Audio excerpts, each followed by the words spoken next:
গল্পের দেশে তোমাকে আবারও স্বাগত। আজকে যে ছোট গল্পটি পাঠ করব তার নাম পুনশ্চ। লিখেছেন হরিনারায়ণ চট্টোপাধ্যায়। গল্প পাঠে আমি দীপালি।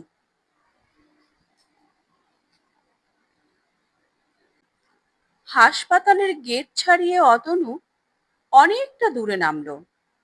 অফিস ফেরত বাস। অবস্থা বাদুড়ে ঝোলারও অধম।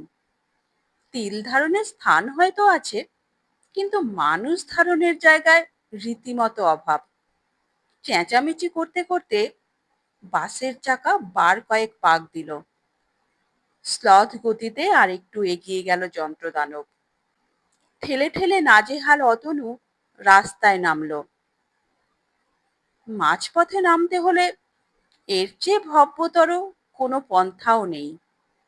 অথচ মাঝপথেই নামতে হবে অতনুকে। সহকর্মী পরেশনাথ আজ দিন সাতেক হাসপাতালে অ্যাপেন্ডিসাইটিসের তাড়নায় আস্তানা বেঁধেছিল। অপারেশন শেষ করে এবার বাড়ি ফেরার মুখে। একদিন দেখতে যাওয়া অত্যন্ত দরকার, কিন্তু আজকাল করে করে রোজই অতনু ভুলে যাচ্ছে। একদিন সাহিত্যের সভা, একদিন প্রকাশকের এজলাস, অন্য একদিন সম্পাদকের দপ্তরে। অফিসের পর কোনো না কোনো ঝামেলা ঠিক লেগেই রয়েছে।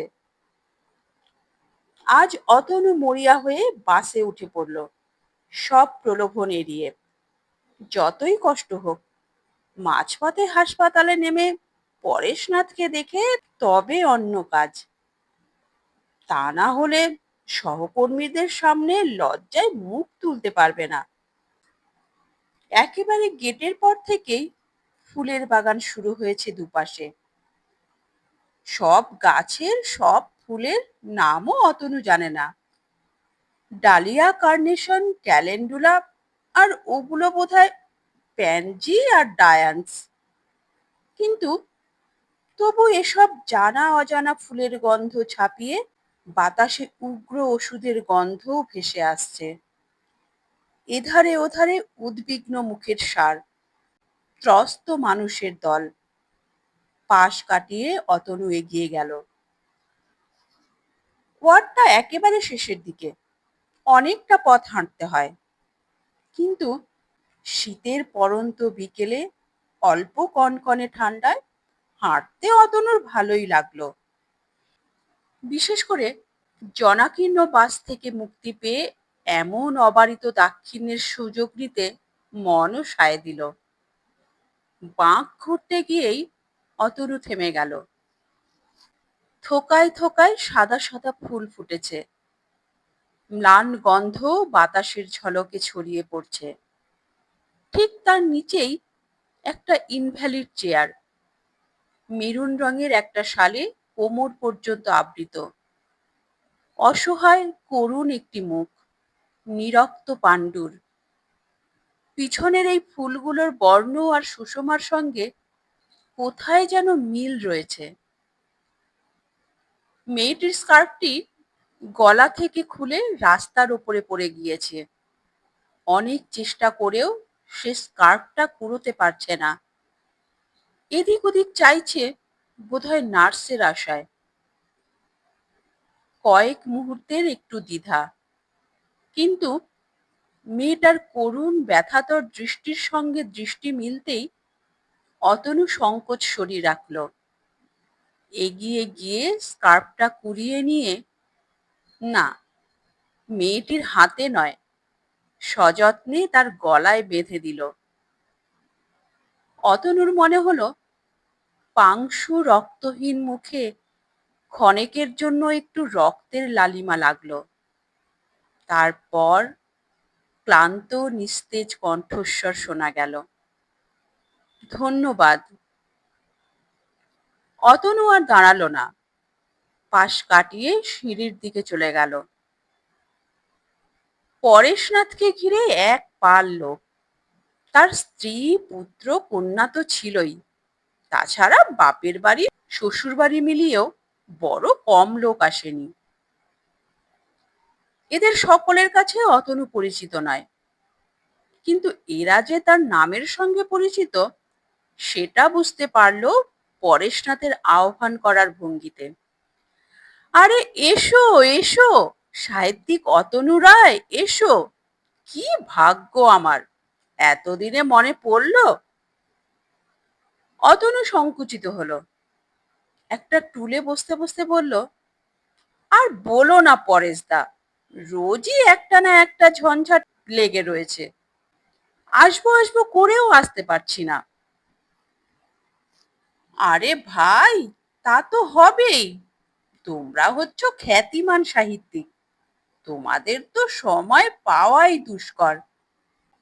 তারপরই আশেপাশের আত্মীয়দের দিকে চেয়ে পরেশনাথ বলল, একে নিশ্চয় চিনতে পেরেছ, এর একটা বই সিনেমা হচ্ছে, ঝলকে প্রণয়। খুব আস্তে অতনু বলল, ঝলকে প্রণয়। সবাই ঘাড় নাড়ল, সাহিত্যিক অতনু রায়ের সঙ্গে তারা পরিচিত, তার গল্প বিভিন্ন মাসিকে সাপ্তাহিকে পড়েছে।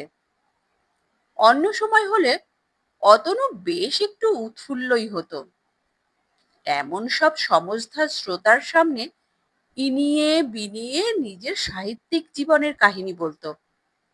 কিন্তু আজ যেন সবকিছু কেমন বেসুরো ঠেকছে। এক রাস শুভ্র সুষমান্বিত ফুলের পটভূমিতে আশ্চর্য করুণ একটি মুখের ছবি বারবার ফুটে উঠল মনের কোণে। এখানে বসে উঁকি দেওয়ারও চেষ্টা করলো, কিন্তু না, ইনভ্যালিড চেয়ার সরে গেছে। কিছুক্ষণ বসে থেকেই অতনু উঠে দাঁড়ালো। আজ চলি পরেশদা, পাড়ার লাইব্রেরিতে একটা ফাংশন আছে, সেখানে থাকতে হবে। এসো ভাই এসো, তবু তুমি সময় করে এসেছো দেখতে। পরেশনাথ আর একবার উচ্ছ্বসিত হবার চেষ্টা করলো। নামবার সময় ঠিক সিঁড়ির মুখে আবার দেখা। একটি নার্স মেয়েটির হাত ধরে সাবধানে ওপরে ওঠাচ্ছে।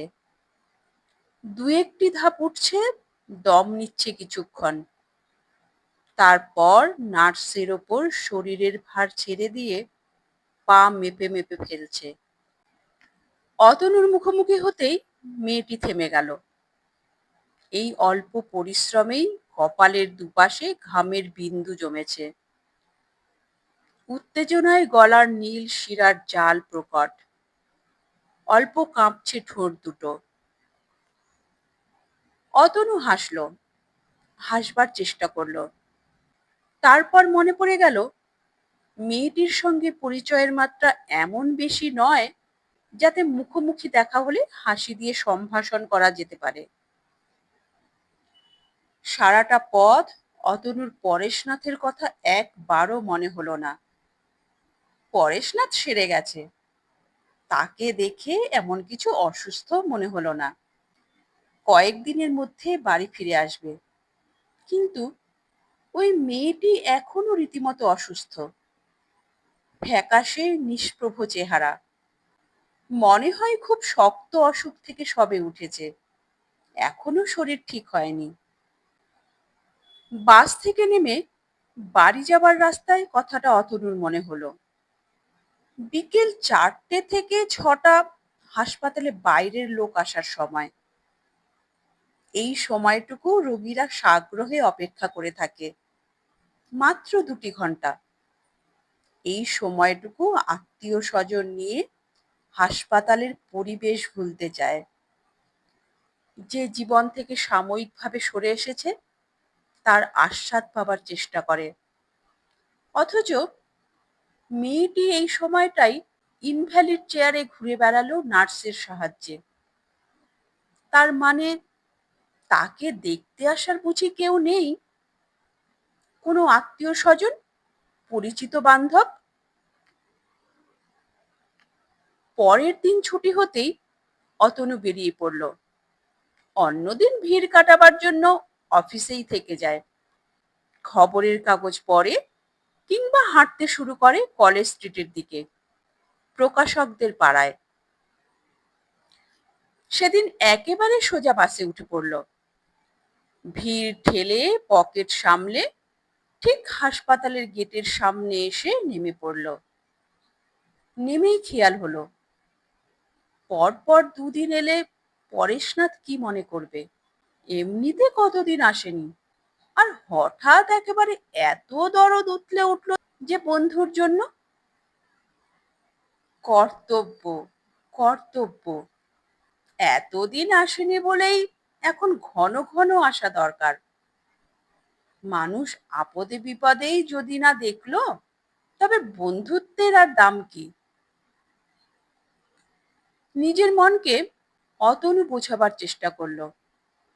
যখন মনে হলো কিছুটা বোঝাতে পেরেছে, তখনই মনের ভিতর থেকে আর একটা মন উঁকি দিল।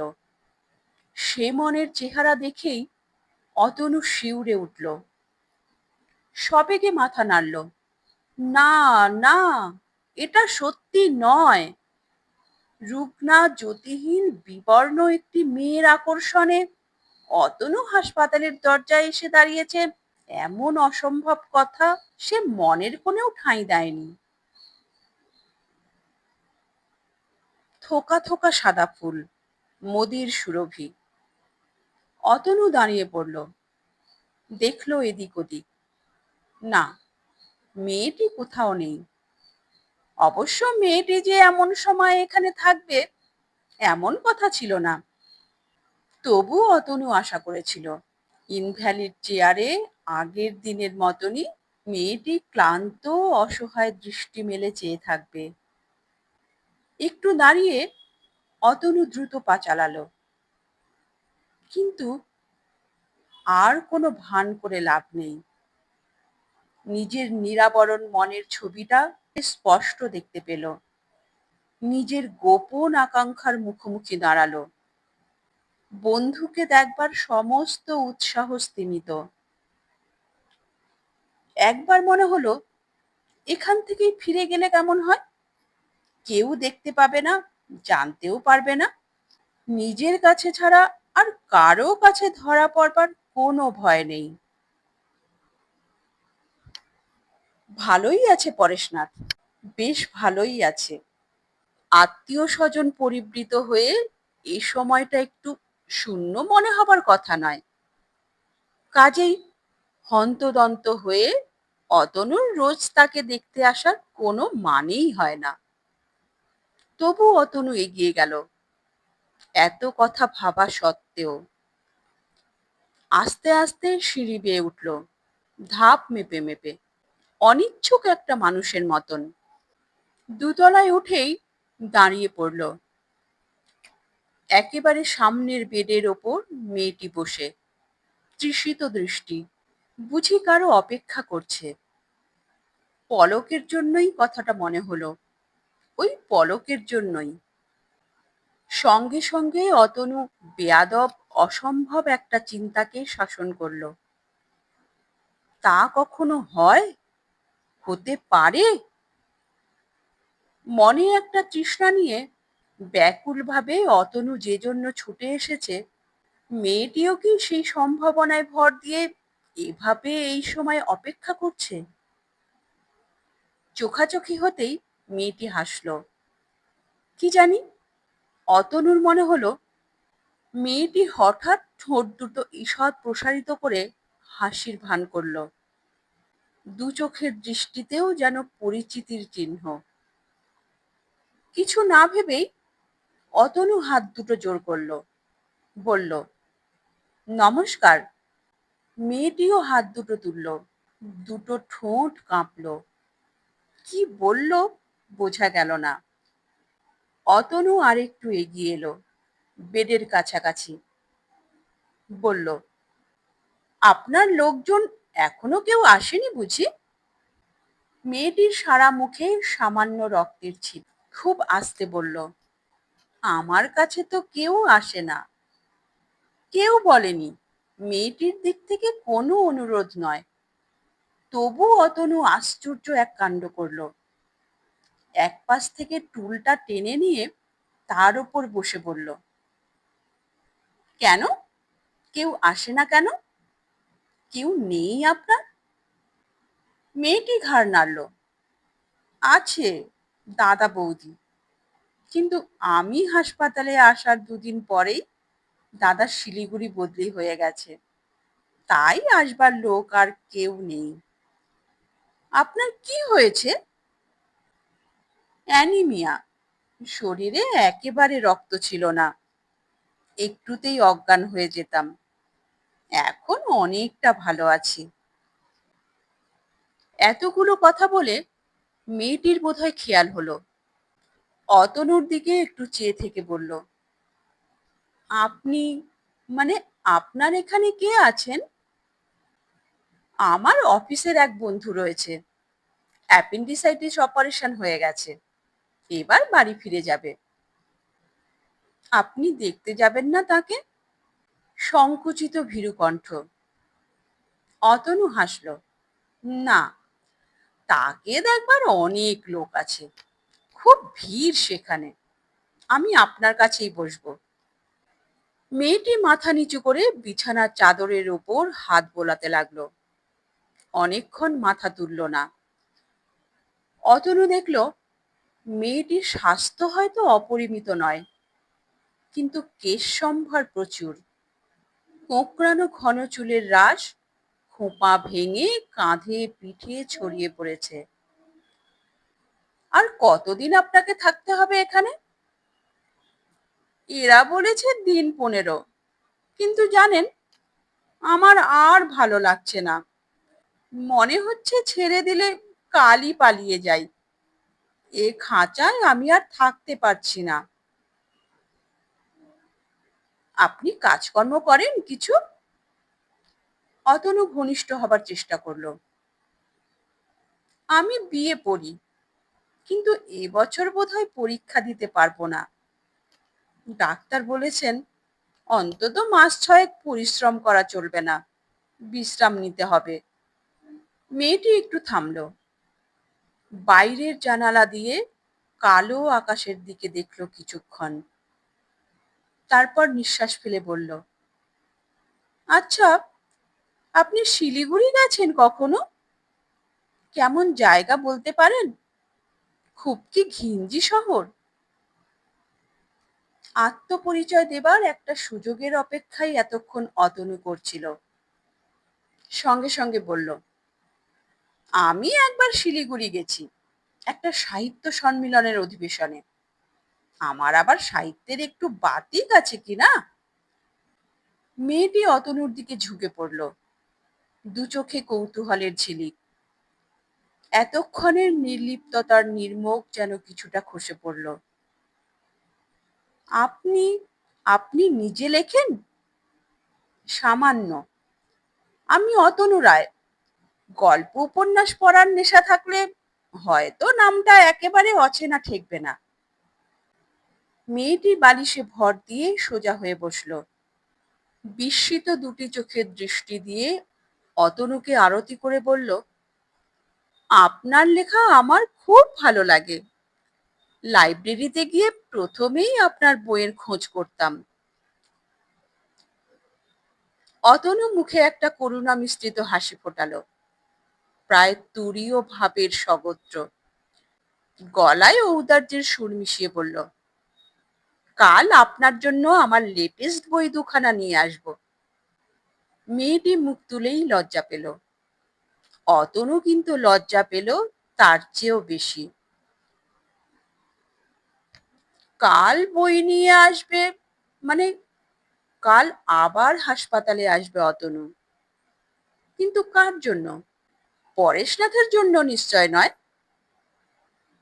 আজ দেখা করার সময় শেষ হতে আর দেরি নেই, কাজেই ওপরে ওঠার আর সময় হবে না। পরেশনাথের সঙ্গে দেখা না করেই আজ চলে যেতে হবে। ছি ছি। অনুশোচনায় অতনু ম্রিয়মাণ হয়ে পড়ল। সকলের সঙ্গে ছলনা চলে, প্রতারণা চলে, কিন্তু নিজের মনের সঙ্গে প্রবঞ্চনা করা যায় না। 2 ঘন্টা কম দীর্ঘ সময় নয়, কিন্তু অতনু এতটা সময় কত দ্রুতভাবে কেটে গেল সেটা যেন বুঝতেই পারল না। শুধু এই সময়টুকুই নয়, আরো অন্তহীন সময় এই পাণ্ডুর বিষণ্ণ মেয়েটির মুখোমুখি সে বসে থাকতে পারে। তার কোনো কষ্ট হবে না, কোনো অসুবিধা নয়। মেয়েটি কম কথা বলে, হয়তো ইচ্ছা থাকলেও তার শক্তিতে কুলিয়ে ওঠে না, কিন্তু মুখের সব কথা হাজার ভঙ্গিতে বলে তার চোখ। অতনুর মনে হলো যুগান্তর ধরে এই বাগ্ময় দৃষ্টির মুখোমুখি সে বসে থাকতে পারে, সময়কে পার হয়ে অনন্ত সান্নিধ্য। পরের দিন একটু আগেই এলো অতনু। অফিসে বসে বই দুটোর প্রথম পাতায় মেয়েটির নাম লিখতে গিয়েই অতনুর মনে পড়ে গেল নাম সে জানে না, জানার সুযোগ হয়নি। দেখা করার ঘন্টা পড়তেই উৎফুল্ল অতনুর চোখে পড়ল উদ্গ্রীব আর এক জোড়া চোখ। মেয়েটি সিঁড়ির মাঝ বরাবর এসে দাঁড়িয়েছে। অতনু এগিয়ে যেতেই মেয়েটি ম্লান হাসল। অনেকক্ষণ থেকে দাঁড়িয়ে রয়েছি আপনার জন্যে। কথাটা বলেই মেয়েটি আরক্তিম হলো, দৃষ্টি নত করল। তারপর মৃদুতর কণ্ঠে বলল, মানে আপনার বইয়ের জন্য। দুজনে বিছানায় ফিরে এলো। পকেট থেকে কলম বের করে বই দুটোর প্রথম পাতা খুলে অতনু বলল, আপনার নামটা জানি না, নামটা বলুন তো। নিমেষের জন্য রোগক্লিষ্ট দুটি চোখে আগ্নেয় ঝলক। এই অগ্নি পোড়ায় না, নিজে পড়ে।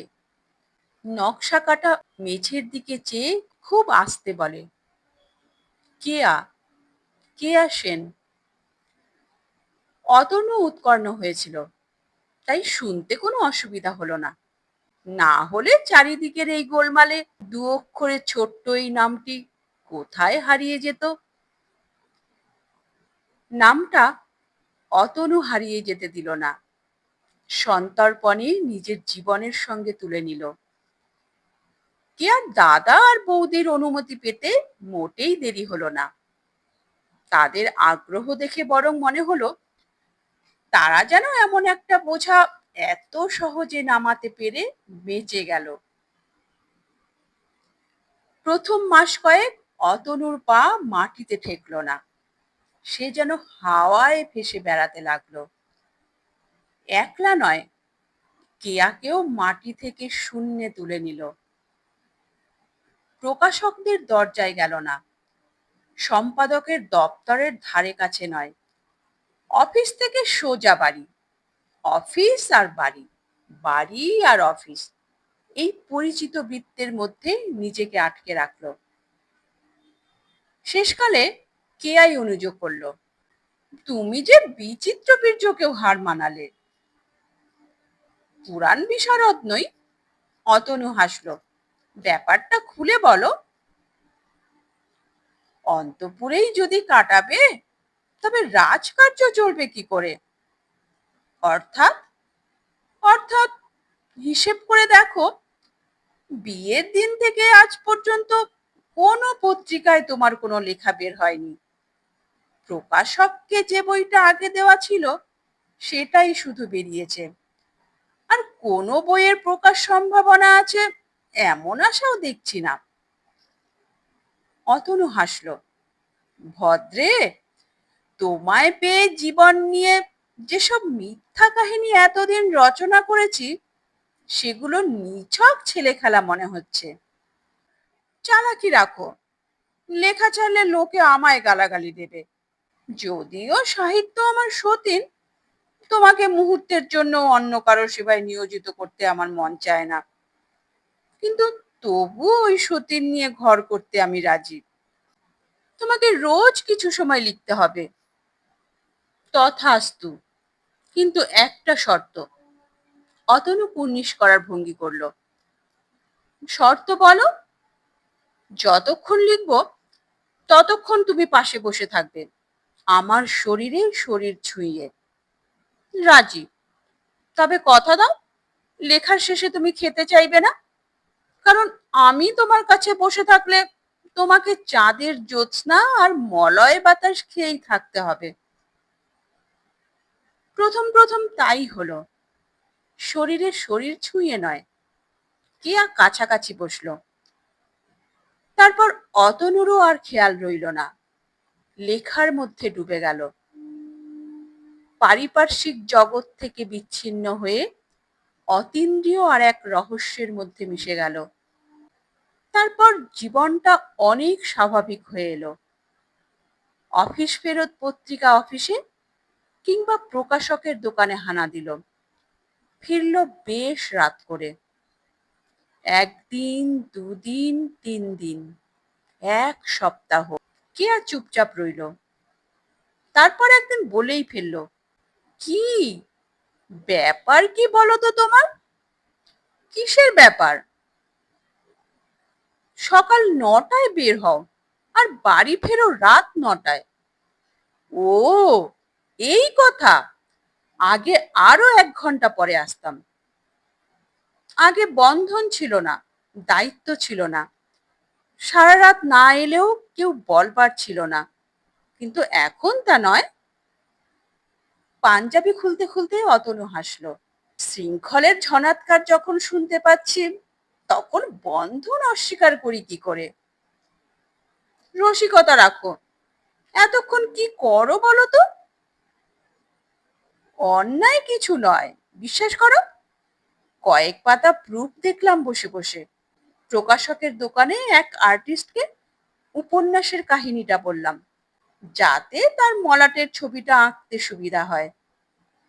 তারপর একদল সাহিত্যিকের সঙ্গে বসে বসে পরনিন্দা করলাম ডালমোট সহযোগে। কেয়া আর দাঁড়ালো না, রান্নাঘরে চলে গেল। তার শরীর আগের চেয়ে বেশ সেরেছে। পুরন্ত হয়েছে 2টি গাল। অবয়ব অনেকটা ভরাট। পাণ্ডুর বিষণ্ণতা কেটে গেছে। কিন্তু তবু একটুও রাত জাগতে পারে না কেয়া। 8:30 বাজলেই ঘুমে চোখ ঢুলে আসে। মাঝে মাঝে ঘুমিয়ে পড়ে। অনেকক্ষণ ধরে দরজা ঠেলে ঠেলে ঘুম ভাঙাতে হয়। 2-1 দিন অতনু তাড়াতাড়ি বাড়ি ফিরল। কেয়ার জন্য নয়, বাড়ি ফেরার তাড়াও ছিল। এক প্রকাশক ক্রমান্বয়ে তাগিদ দিয়ে চলেছে। মাসখানেকের মধ্যে তাকে একটা বই দিতে না পারলে ইজ্জত রাখা কঠিন। খাতা খুলে বসতেই কেয়া এসে বসল। তার কাজ শেষ। হাতে উলের সরঞ্জাম। খুব ইচ্ছা গল্প করতে করতে অতনুর সোয়েটারটা শেষ করে। নিজের গল্প নয়, পাড়া প্রতিবেশীর কাহিনী। সকাল থেকে সারাটা দিন পাড়ায় কি হলো তারই বিবরণ। জানো, আজ বসেদের বাড়ির মিলিকে নিয়ে দারুণ কাণ্ড হয়েছে। তার পড়ার বইয়ের মধ্যে বুঝি কি একটা চিঠি পাওয়া গেছে। তাই নিয়ে কি গোলমাল! মিলির মায়ের তো আবার ফিটের ব্যায়াম। চেঁচামেচি করেই অজ্ঞান হয়ে পড়ল। মিলির বাপের গলার চোটে পাড়া মাত। খাতা থেকে মুখ তুলে অতনু কেয়ার দিকে একবার চেয়ে দেখল, অল্প কিছুক্ষণের জন্য। তারপর মুখ নামিয়ে নিল। তাতেই কেয়া খুব উৎসাহিত হয়ে উঠল। একটু দম নিয়ে আবার শুরু করলো। মিলি মেয়েটা কিন্তু ডুবে ডুবে জল খায়। মেয়েটার হালচাল দেখে আমার গোড়া থেকেই সন্দেহ হয়েছে। পাড়ার ছেলেগুলোর কলেজ যাবার সময় হলেই মিলি ঠিক কোনো ছুতোয় দরজায় এসে দাঁড়ায়। তাদের হাসি ঠাট্টা উপভোগ করে। চোখ মুখের অদ্ভুত ভঙ্গি করে 2-1টা উত্তরও দেয়। তোমাকে বললাম, তুমি গা করলে না। আমাদের উচিত ছিল ওর বাপকে বলে দেওয়া, তাহলে সময় শাসন করতে পারত। অবস্থা এমন চরমে উঠত না। অতনুর অবস্থাও কম কাহিল নয়। নায়িকা বিষের পাত্র সামনে নিয়ে জীবনের শেষ চিঠি লিখছে। সামান্য ভুল বোঝাবুঝি, কিন্তু তাতেই নায়কের সঙ্গে বিরোধের পরীক্ষা দুস্তর হয়ে উঠেছে। ঠিক এই সময়ে কোনো রকমের নায়ককে একবার এ বাড়ির দরজায় এনে ফেলতে পারলে নায়িকার জীবন বাঁচে বটে, কিন্তু গল্পটা মাঠে মারা যায়। তারপর জানো, বেলা 12টা পর্যন্ত সেই চিৎকার। আহ, দোহাই তোমার, থামো দেখি একটু। কান ঝালাপালা হয়ে গেল। বিপন্ন অতিষ্ঠ অতনু প্রায় গর্জন করে উঠল। পাড়ায় কে কোথায় কি করলো সেসব শোনার উৎসাহ আমার খুব কম। তুমি সারাদিন জানলায় বসে বসে শুনো, আমাকে কিছু বলতে হবে না। বিবাহিত জীবন খুব বেশি দিনের নয়, কিন্তু এর মধ্যেই ঠিক এই পর্দায়, এত চড়া পর্দায় কথা অতনু আর বলেনি। একটি কথাও না বলে কেয়া বোনার সরঞ্জাম নিয়ে আস্তে আস্তে উঠে পাশের ঘরে চলে গেল। অতনু তখন লেখায় তন্ময়। কেয়ার চলে যাওয়াটা নজরেই এলো না। নজরে যখন এলো তখন অনেক দেরি হয়ে গেছে। অতনু দেখল বিছানায় কেয়ার বালিশ নেই। অতনু ঘড়ির দিকে চোখ ফেরালো। রাত এমন কিছু বেশি হয়নি, মোটে 10টা 10। এখন কেয়ার ঘুমাবার সময় নয়। খাওয়া দাওয়া শেষ করে অনেকক্ষণ ধরে দুজনে গল্প করে, আবোল তাবোল কথা। অতনু উঠে পাশের ঘরের দরজায় ধাক্কা দিল। ভিতর থেকে দরজা বন্ধ। অতনু আবার ধাক্কা দিল। মৃদু করাঘাত নয়। মানুষ ঘুমিয়ে থাকলে উঠে পড়ার কথা, তবে কেউ যদি জেগে পণ করে বসে থাকে, দরজা ছোঁবে না, তাহলে অন্য কথা। বার কয়েক ধাক্কা দিয়ে অতনুর নিজেরই বিরক্তি এলো। আশপাশের লোকেরাই বা কি মনে করবে। থাক বিবি গোসা করে, রাগ যখন পড়বে তখন আপনিই দরজা খুলবে। খেয়ে নিয়ে অতনু শুয়ে পড়ল। উঠল যখন বেশ বেলা হয়ে গেছে। জানলা দিয়ে রোদ প্রায় বিছানার কাছাকাছি, তার মানে 7:30টা তো নিশ্চয়। অফিস যাবার আগে পর্যন্ত কেয়ার সঙ্গে অতনু কথা বলবার সুযোগ পেল না। অতনুর সময়ও কম, আর কেয়াও পালিয়ে পালিয়ে বেড়াতে লাগলো। সন্ধে হলো অতনু অফিস থেকে আসার পর। ফুটপাত থেকে অতনু মাঝারি দামের একটা বেল ফুলের মালা কিনে এনেছিল। কেয়া দরজা খুলতেই সেটা তার গলায় পরিয়ে দিল। এঁকে বেঁকে অতনুর কবল থেকে কেয়া পালাবার চেষ্টা করলো, কিন্তু পারল না। একটু পরেই ধরা দিল। অনেক রাত পর্যন্ত অতনুর সদ্য শেষ হওয়া গল্পটা কেয়া শুনল। তারপর যখন অতনু মনে মনে ভাবছে কেয়া গল্প সম্বন্ধে একটা মতামত দেবে, তখন কেয়া অদ্ভুত একটা কথা বলল।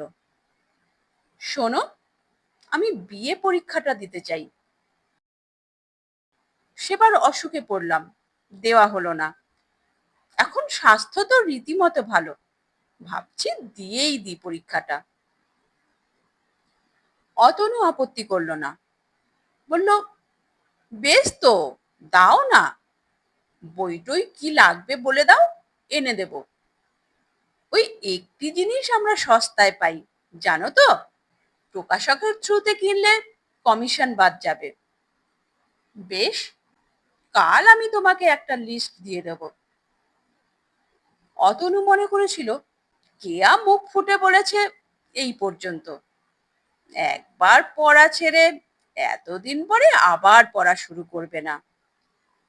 কিন্তু কেয়া কোমর বেঁধে লাগলো। চারিদিকে পাঠ্যপুস্তকে প্রাচীর সাজিয়ে নিজেকে ঘিরে একটা অবরোধ গড়ে তুলল। প্রথম প্রথম একটু অসুবিধা হলেও অতনু মানিয়ে নিল। একটু নিভৃতির প্রয়োজন তার নিজেরও ছিল। গোটা দুয়েক উপন্যাসের বায়না আছে, একটা চিত্রনাট্যের পরিমার্জনা, আর সম্পাদক খুশি করা কয়েকটা গল্প। মাঝে মাঝে স্টুডিওর প্রয়োজনে অফিসের পর টালিগঞ্জেও ছুটতে হতো। অর্থাৎ দুজনে দুই যজ্ঞ কুণ্ড জ্বালিয়ে সাধনা আরম্ভ করলো। দেখা অনবরতই হতো, কিন্তু পরিমিত কথাবার্তা। এ যজ্ঞের একদিন অবসান হলো। কেয়া পরীক্ষায় পাশ করলো। তার অনেক আগেই অতনুর কাজের চাপ কমে গেল। পরীক্ষার মাস তিনেক আগে কেয়া এক কোচিং ক্লাসে ভর্তি হয়েছিল, পরীক্ষার সমুদ্র পার হবার ভেলার সন্ধানে। সেখানে শুধু শিক্ষিকা নয়, একদল সহপাঠিনীও জুটে গেল। পরীক্ষার পরও তারা সঙ্গ ছাড়ল না। উজান বেয়ে কেয়ার সংসারে এসে হাজির হলো। বিশেষ করে যখন খোঁজ পেল যে খ্যাতিমান সাহিত্যিক অতনু রায় কেয়ার স্বামী, তাদেরই মধ্যে দু একজন পরামর্শ দিল, এরপর বিডিটাও পড়ে নেওয়া উচিত।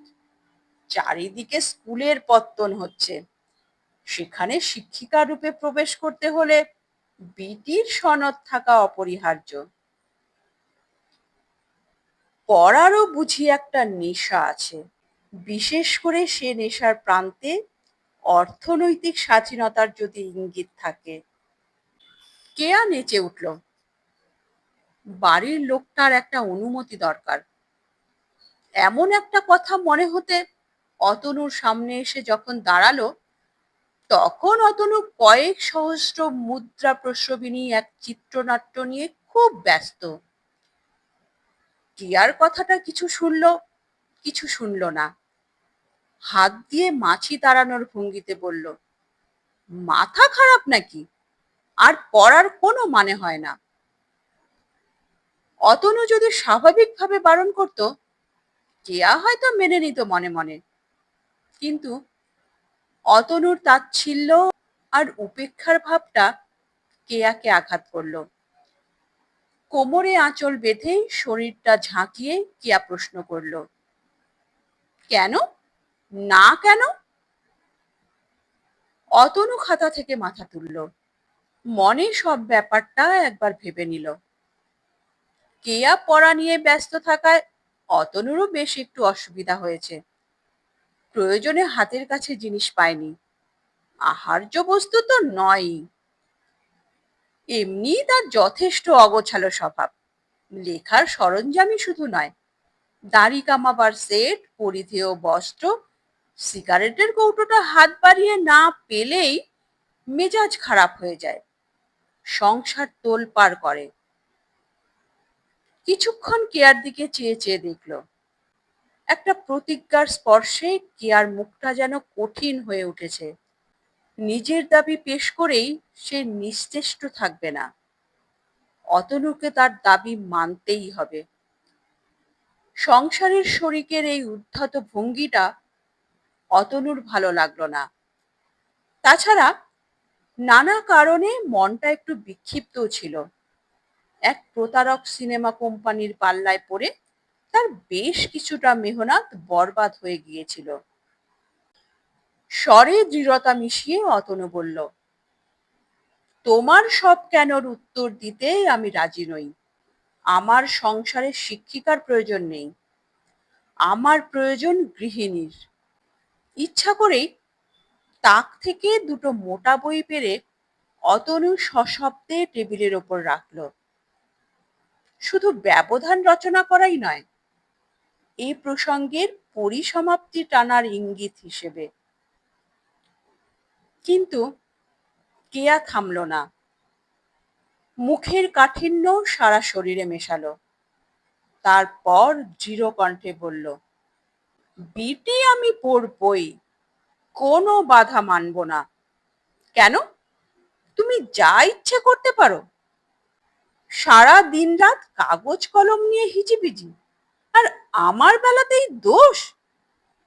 তুমি যদি লিখে আনন্দ পাও, তো আমিও পড়ে আনন্দ পাই। কথাগুলো বলেই কেয়া উঠে দাঁড়ালো। অনেক ভেবেচিন্তে মাত্র একটা লাইন অতনু লিখতে পেরেছিল। প্রায় আধ ঘন্টার পরিশ্রমে নির্মম হাতে সে লাইনটা কলম দিয়ে কেটে দিল। তারপর কেয়াকে উদ্দেশ্য করে বলল, নিজের ইচ্ছায় চলার স্বাধীনতা যদি কাম্য হয়ে থাকে তাহলে এই আশ্রয় ছাড়তে হবে, এখানে সুবিধে হবে না। চলতে চলতে কেয়া থমকে দাঁড়িয়ে পড়ল, উদ্গত নিঃশ্বাস কষ্টে দমন করলো, তবু নতি স্বীকার করলো না। মুখ না ফিরিয়ে বলল, বেশ, তাই যাব। দিন 4-5 একেবারে কথা বন্ধ। অতনুকে আর দেখা পায় না। ইদানিং ছোকরা যে চাকর এসেছে তার মারফতই চায়ের কাপ ভাতের থালা আসে। প্রয়োজনীয় পরিচ্ছদ কিন্তু অতনুকেই বের করে নিতে হয়। অনেক সময় কেয়া বাড়িতেই থাকে না, নতুন বাসার সন্ধানেই হয়তো ঘুরে বেড়াচ্ছে। ছুটির দিন কেয়া বাড়ি ছিল না। অতনু বসে বসে একটা মাসিক পত্রের পাতা ওল্টাচ্ছিল। হাতে ভারী কাজ কিছু ছিল না। চিত্র পরিচালকের চাহিদা মেটানো শেষ। হঠাৎ দরজায় শব্দ হতেই অতনু চোখ তুলে চাইল। দরজাটা ঠিক দেখা গেল না, শুধু কেয়ার শাড়ির আঁচলের কিছুটা আর একটা মানুষের অবয়ব। কিছু কিছু কথাবার্তা কানে এলো। মনে হলো রিক্সাওয়ালা কোনো জিনিস বয়ে এনে ভাড়া মিটিয়ে নিচ্ছে। তারপর জিনিসপত্র বাঁধার শব্দ কানে এলো, চুরির আওয়াজ, কেয়ার ব্যস্ত পদক্ষেপ। চেয়ার ছেড়ে অতনু উঠে দাঁড়ালো। তাহলে কেয়া সত্যি অন্য কোথাও যাবার বন্দোবস্ত করছে? সেদিনের সেই সামান্য কথা কাটাকাটিকে উপলক্ষ করে এত বড় একটা ঝুঁকি নেবে কেয়া? অতনুর আশ্রয় ছেড়ে অন্য আশ্রয় নেওয়ার মধ্যে যে গভীর অবমাননার ইঙ্গিত রয়েছে সেটা মুছবে কি করে? আর একটা কথা মনে হতেই অতনু ভ্রু কুঁচকালো। তাই কি অন্য কোনো হাতছানির সংকেতে ভোলেনি তো কেয়া? মতান্তর শুধু একটা অছিলা? আস্তে আস্তে অতনু এগিয়ে গেল। পাশের দরজা ভেজানো, কিন্তু অল্প ফাঁক রয়েছে।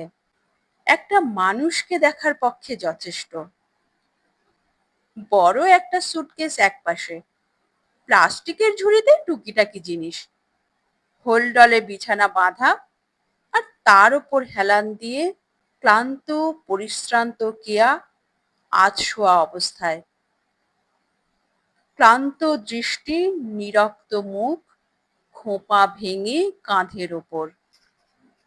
দেখতে দেখতে অতনুর সব গোলমাল হয়ে গেল।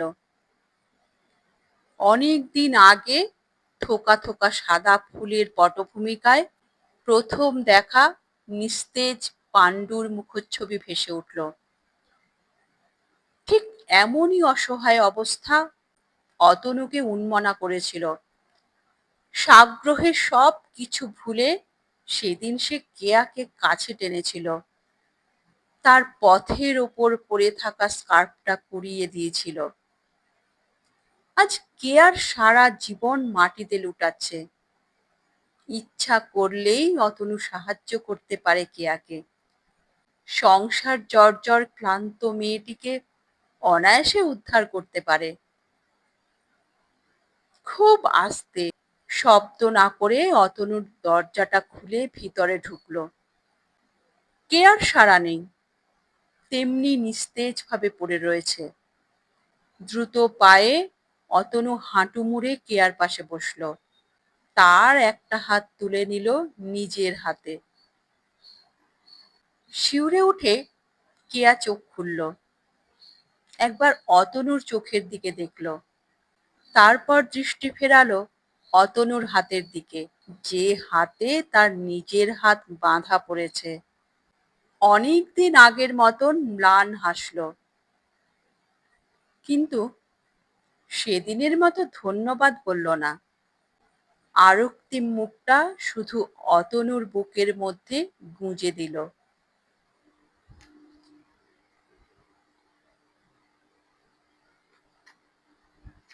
নমস্কার। গল্পের দেশের আজকের এই নিবেদন কেমন লাগলো তা কমেন্ট করে অবশ্যই জানাবে। ভালো লাগলে লাইক করে দিও এবং তোমার প্রিয়জনদের সঙ্গে প্রচুর প্রচুর প্রচুর শেয়ার করো এবং আরো এই ধরনের নিত্য নতুন অডিও স্টোরি শোনার জন্য চ্যানেলটির সঙ্গে জুড়ে থাকো। চ্যানেলে যারা নতুন এসছো তারা চ্যানেলটিকে সাবস্ক্রাইব করে বেল আইকনটি প্রেস করে রাখো যেন পরবর্তী নোটিফিকেশন সবার আগে তোমার কাছে পৌঁছায়। তোমরা গল্প শোনার পাশাপাশি যারা কুকিং এ ইন্টারেস্টেড তারা মায়ের আদরে রান্না নামে আমার একটি কুকিং চ্যানেল আছে, তোমরা চাইলে সেখানে ভিজিট করতে পারো। আর অনেক ভালোবাসা নিয়ে অপেক্ষা করো আমার পরবর্তী গল্পের জন্য। তাহলে পরবর্তী এপিসোডে আবার দেখা হবে। ততক্ষণের জন্য সবাই সুস্থ থেকো, ভালো থেকো, নিজেদের খেয়াল রেখো। নমস্কার, ধন্যবাদ।